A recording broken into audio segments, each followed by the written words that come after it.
अभिवादन स्वीकार कीजिए ब्रजेश मिश्रा का। और आप देखना शुरू कर चुके हैं द डिबेट।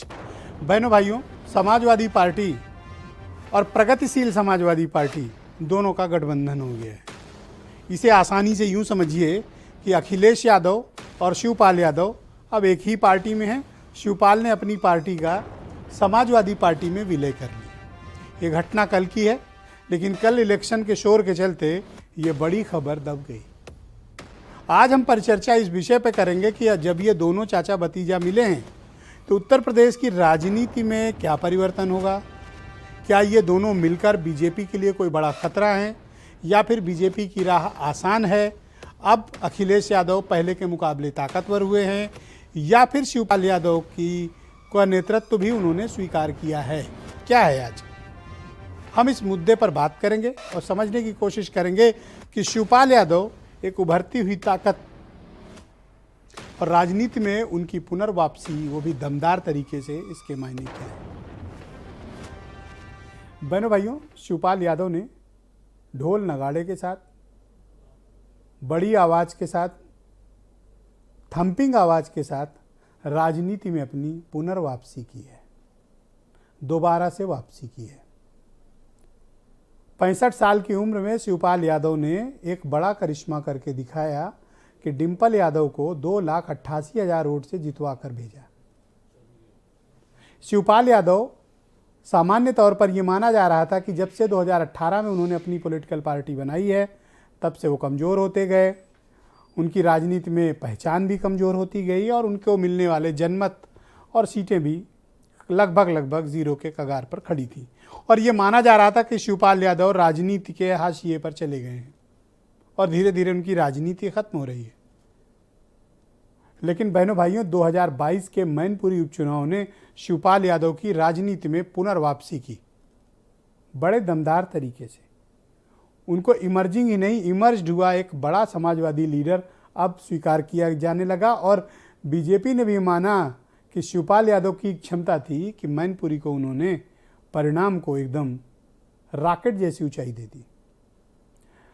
अखिलेश यादव से लड़ रही भारतीय जनता पार्टी अब तक ये थी कि सिर्फ अखिलेश से उसे लड़ना पड़ रहा था। शिवपाल साइलेंट थे या समटाइम वो किसी और की कुछ और भूमिका निभाते नजर आते थे। लेकिन इस बार जब चाचा भतीजा एक मिले तो सिर्फ राजनीतिक दल ही नहीं मिले, दोनों दिल से एक हो गए और कारण बनी डिंपल यादव।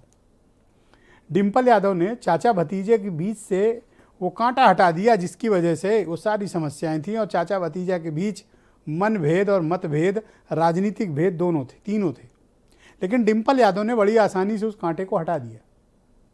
नतीजा, चाचा मन से लग गए और इतने मन से लग गए कि अकेले जसवंत नगर विधानसभा सीट से डिंपल को 1,06,000 वोटों से बढ़त मिली, सिर्फ एक विधानसभा सीट से। रिकॉर्ड है ये। तो शिवपाल यादव ने मैनपुरी में अपनी ताकत का सार्वजनिक प्रदर्शन किया और अपने भतीजे के साथ डटे रहे। दूसरी, इस बीच एक और महत्वपूर्ण बात हुई जिसे शायद गौर नहीं किया गया, लेकिन उसी वक्त ये समझ जाना चाहिए था लोगों को कि शिवपाल यादव ने अखिलेश यादव को अपना नेता स्वीकार कर लिया। जब उन्होंने मैनपुरी के एक मंच से कहा कि अखिलेश यादव में उनको नेताजी दिखते हैं और वो उनका नाम रखते हैं अब छोटे नेताजी, यानी उस दिन तस्वीर साफ हो गई थी कि चुनाव के बाद ये दोनों एक हमेशा रहेंगे और आगे बढ़ेंगे। तो शिवपाल यादव को भी अखिलेश यादव ने अब मन से स्वीकार कर लिया है, मन से। यानी अब शिवपाल और अखिलेश एक साथ चलेंगे। तो शिवपाल यादव आगे क्या करेंगे, उनकी भूमिका क्या होगी। जवाब आ जाया अखिलेश यादव का। उन्होंने कहा चाचा की भूमिका बहुत महत्वपूर्ण होगी। तो चाचा को क्या पद मिलेगा, प्रदेश का अध्यक्ष, राष्ट्रीय महासचिव या नेता प्रतिपक्ष, या अभी कोई और भूमिका का चयन उनके लिए किया जा रहा है। लेकिन उत्तर प्रदेश की राजनीति के समीकरण बदले हैं। क्यों बदले हैं? क्योंकि शिवपाल यादव अकेले तो भले कुछ नहीं हों, लेकिन जब वो समाजवादी पार्टी और अखिलेश यादव के साथ खड़े होते हैं, पीछे से मुलायम सिंह यादव का उनके ऊपर हाथ रहता है, तो शिवपाल यादव करिश्मा कर सकते हैं। एक बड़े मझे हुए रणनीतिकार हैं और ऐसा विरोधी भी मानते हैं। रणनीतिक और राजनीतिक चालों में शिवपाल यादव का कोई मुकाबला नहीं है, क्योंकि उनके पास राजनाथ सिंह से लड़ने का, कल्याण सिंह से लड़ने का और मायावती से लड़ने का अनुभव प्राप्त है। और अपनी पीढ़ी के वो अकेले ऐसे नेता हैं जो कई विपक्षी पार्टियों से लड़ के इस सरकार तक अपने कायम रहे हैं और अपनी पार्टी उन्होंने स्वयं बनाई है। मैं शिवपाल यादव की काबिलियत का बखान नहीं कर रहा हूं, लेकिन शिवपाल यादव एक अच्छे रणनीतिकार हैं, ये बात सब कोई स्वीकारता है। तो अखिलेश यादव का नेतृत्व और शिवपाल यादव की रणनीति, ये क्या गुल खिलाने वाली है? और बीजेपी को क्या कोई चिंता करनी चाहिए? तो जवाब है हाँ, करनी चाहिए, क्योंकि अब ये चाचा भतीजे ने मिलकर मैनपुरी में जो इतिहास रचा है, ये बीजेपी को आने वाले दिनों में नई चुनौतियां पेश करेगा। क्योंकि प्रदेश अध्यक्ष हैं जो भारतीय जनता पार्टी के भूपेंद्र चौधरी, उन्होंने भी ये बात कल कही थी रिजल्ट आने के पश्चात कि मैनपुरी में इस परिणाम की उन्होंने कल्पना भी नहीं की थी। तो ये क्यों ऐसा हुआ? समाजवादी सपना ऐसे साकार होने के पीछे का कारण क्या है? कारण पारिवारिक एकता। और बहनों भाइयों, भारतीय समाज में पारिवारिक एकता की बड़ी इज्जत होती है और ये परिवार पहले भी मिला था, लेकिन तब मन नहीं मिले थे। इस बार नेताजी के निधन के बाद इनके मन भी मिले हैं। तो अब क्या होगा राजनीति में? बाकी विपक्षी दलों की क्या भूमिका होगी और बीजेपी चाचा भतीजे से कैसे निपटेगी? चाचा के खिलाफ जांच भी चल रही है। क्या आने वाले दिनों में वो जांच तेज होगी? उनकी सिक्योरिटी भी घट गई है, क्या बाकी भी जाएगी? उनका पार्टी कार्यालय पर भी संकट है, क्या वो छिन जाएगा? और चाचा आने वाले दिनों में उनकी भूमिका समाजवादी पार्टी में क्या होगी और बीजेपी चाचा को ठीक कैसे करने वाली है? इन सब विषयों पर आज हम परिचर्चा करेंगे। उत्तर प्रदेश के राजनीतिक माहौल को समझेंगे और बाई इलेक्शन के बाद यूपी के पॉलिटिकल सिनेरियो में क्या कोई चेंज आया है, इस बारे में खुली परिचर्चा आयोजित करेंगे। पहले आप कुछ स्टेटमेंट सुन लें।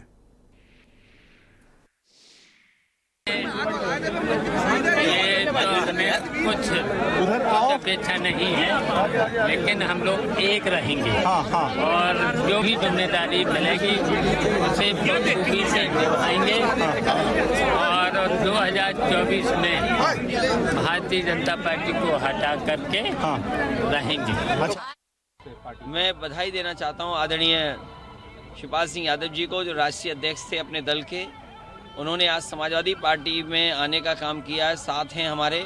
उनका जहां सम्मान होगा वहीं उनके कार्यकर्ताओं के जुड़ने से समाजवादी आंदोलन और तेजी से आगे बढ़ेगा। शिवपाल सिंह यादव को लेकर के समाजवादी पार्टी ने पहले भी बार बार अपने स्टैंड बदले हैं। पत्र लिख करके बाकायदा उनको स्वतंत्र करने का काम किया। उससे पहले उन्हें पार्टी के अध्यक्ष पद से बर्खास्त किया, समाजवादी पार्टी से रुसवा करके बाहर निकाला था और आज उनको वो शामिल कर रहे हैं। तो भी संशय तो इस बात को लेकर के खड़े ही है कि शिवपाल सिंह यादव के साथ आने वाले समय में वो क्या व्यवहार करेंगे।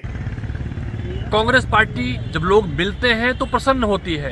कांग्रेस पार्टी चाहती है भाई भाई में, भाई भतीजे में, चाचा भतीजे में एकता रहे। लेकिन भारतीय जनता पार्टी जब कोई मिलता है, प्रेम बढ़ता है, तो भारतीय जनता पार्टी चिंतित होती है।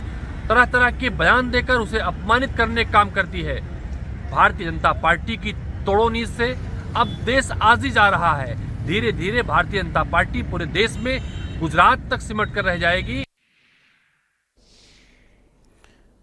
तो ये जो दूरियां कम हुई हैं और चाचा भतीजा एक हुए हैं, इसका उत्तर प्रदेश की राजनीति में क्या इम्पैक्ट पड़ेगा और भारतीय जनता पार्टी इनसे निपटेगी कैसे, इस बारे में आज हम चर्चा को आगे बढ़ाएंगे। मेरे साथ संजीव मिश्रा हैं, भारतीय जनता पार्टी के प्रवक्ता, सुनील सिंह साजन समाजवादी पार्टी से।